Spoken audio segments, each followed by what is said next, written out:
Kisah ini merupakan lanjutan kisah saat Garuda melihat sekilas masa depannya. Garuda membuka matanya dan berkata, "Tidak mengetahui apa yang akan terjadi di masa depan dan hanya melakukan tugasmu itu akan mengarah pada pemikiran yang sadar. Pengetahuan tentang masa depan hanya menambah kekhawatiran." Saat itu pengadukan lautan masih berjalan dan ada tanda-tanda akan keluar sesuatu dari dalam lautan. Para dewa dan iblis berkata, "Sesuatu sedang muncul, kuharap itu bukan sesuatu yang buruk. Lihat apa itu? Lihat itu." Tiba-tiba kekeringan terjadi dan sinar dari permata menghilang. Melihat itu Dewi Diti berkata, Apa yang terjadi? Kami telah ditipu, aku kira kemakmuran akan dipulihkan. Tapi yang terjadi justru sebaliknya, kemakmuran yang tersisa juga berkurang. Narayan telah menipu kita, dia berbohong kepada kita. Aditi berkata, "Apa yang kamu katakan, Diti? Mengapa Prabu Narayan menipu kita?" Resi Narada berkata, "Dewi Diti, segala sesuatu yang terjadi akan terjadi karena suatu alasan. Harap bersabar, kebenaran akan segera terungkap." Diti berkata, "Kesabaran adalah ilusi, Resi. Yang benar adalah bahwa perhiasanku telah kehilangan kilaunya, kalungku, gelangku, semuanya kehilangan kilaunya." Garuda berkata, "Tanda-tanda tersebut tentunya tidak menandakan kedatangan Dewi Laksmi." Sesanaga berkata, "Lalu siapa yang akan muncul, Prabu?" Tiba-tiba, seorang dewi dengan pakaian hitam muncul dari dalam lautan. Dia membawa aura yang gelap dan membawa ketidakberuntungan bersama dirinya. Melihat dewi itu, Narayana berkata, "Dia Alaksmi."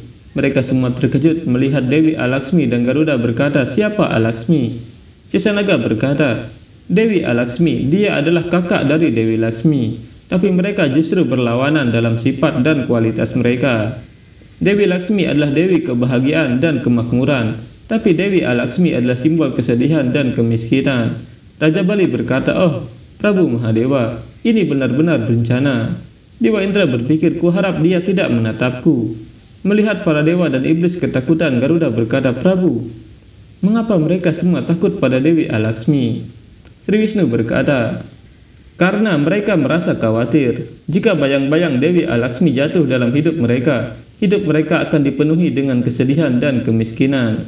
Garuda berkata, "Tapi Prabu, kamu baru saja menjelaskan bahwa kebahagiaan dan kesedihan adalah bagian dari hidup kita, sama seperti kita menerima kebahagiaan yang diberkati oleh Tuhan. Mengapa kesedihan tidak? Tidak peduli bagaimana Dewi Alaksmi, dia juga merupakan wujud dari Dewi."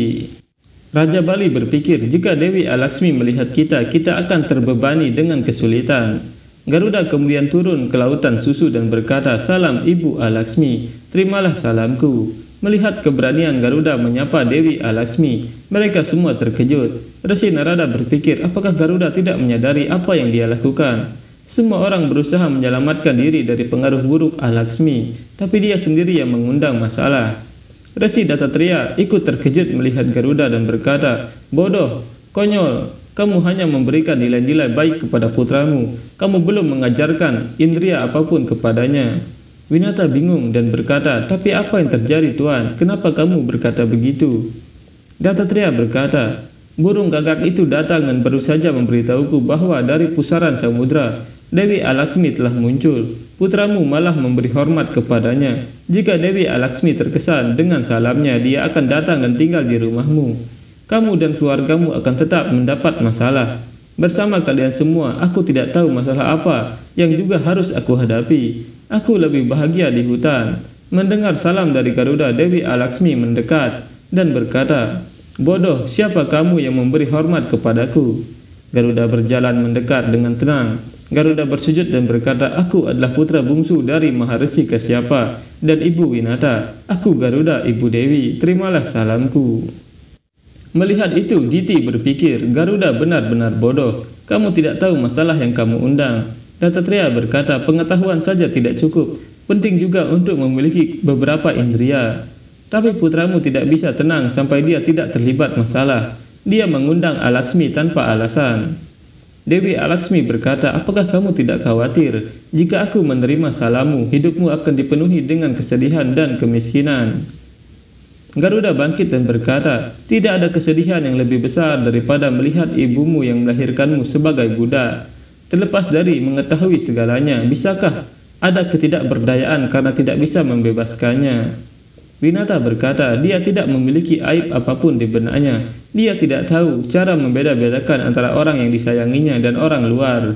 Dan itulah alasan dia tidak membedakan antara ibunya juga.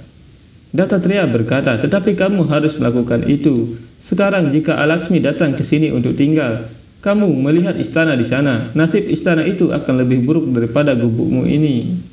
Seperti kesedihan yang kamu alami, saudara perempuanmu dan putra-putranya harus melalui lebih banyak kesedihan. Kesedihan ini tidak akan berhenti di situ. Itu akan datang ke sini mencarimu. Kalian semua akan melewati kesulitan. Bersama kalian semua, bahkan aku akan terseret ke dalam semua ini." Sri Wisnu berpikir, aku harap Garuda tidak menyambut ketidakberuntungan dari Dewi Alaksmi. Aku harus membantu Garuda. Sri Wisnu kemudian muncul di sana. Dewi Alaksmi berkata, "Terimalah salamku Prabu Narayan. Aku keluar dari lautan karena pengadukanmu. Tapi tidak ada seorang pun di antara dewa dan iblis yang siap menyambutku. Kemana aku harus pergi, Narayan?" Winata berkata, "Oh Tuhan, aku tidak bisa membiarkan ini terjadi. Resi, beritahu aku bagaimana aku bisa menghentikan Dewi Alaksmi memasuki istana." Dattatreya berkata, "Bukan tidak mungkin, tapi itu sangat sulit. Kamu harus bekerja keras. Apakah kamu dapat melakukannya? Bicaralah, apakah kamu dapat melakukannya?" Winata mengangguk setuju dengan Dattatreya, dan Sri Wisnu berkata, "Dimanapun Dewi Laksmi tidak mungkin tinggal, semua tempat seperti itu akan menjadi tempatmu. Di mana ada kotoran dan ketidaksopanan, di mana ada makanan yang tidak dihormati, di mana ada sisa makanan, kamu dapat tinggal di tempat-tempat ini dengan senang hati." Dewi Alaksmi kemudian menyebar ke semua arah yang ditunjukkan oleh Sri Wisnu. Saat itu, di istana ular, Kadru sedang mencicipi makanan tapi Winata menahannya. Kadru berkata, "Kamu menghentikanku, kamu terlalu berani dengan ratumu." Sri Wisnu berkata, "Di mana kebenaran dan ritual tidak dihormati, di mana ada pertengkaran dalam hal-hal kecil, kamu bisa tetap di sana, Dewi." Winata berkata, "Kamu tidak boleh makan makanan ini, Ratu. Akan ada tanda hitam di rumah karena ini." Kadru berkata, "Apakah kamu kehilangan akal? Apa yang kamu bicarakan?" Winata berkata, "Dewi Alaksmi telah keluar karena pengadukan lautan. Dia sedang mencari tempat tinggal." Kadru berkata, "Siapa yang memberitahumu?" Winata berkata, "Orang tua itu diberitahu oleh seekor gagak." Kadru berkata, "Apa yang kamu katakan? Apa yang gagak itu katakan?" Winata berkata, "Tidak ada waktu untuk menjelaskan ini. Pertama-tama kita harus membersihkan istana. Seharusnya tidak ada apapun di sekitar yang menarik pertanda buruk." Kadru berkata, "Kamu selalu mempercayai hal mistis. Jika aku makan sedikit makanan ini, apa akan membuat runtuh gunung atau petir jatuh?"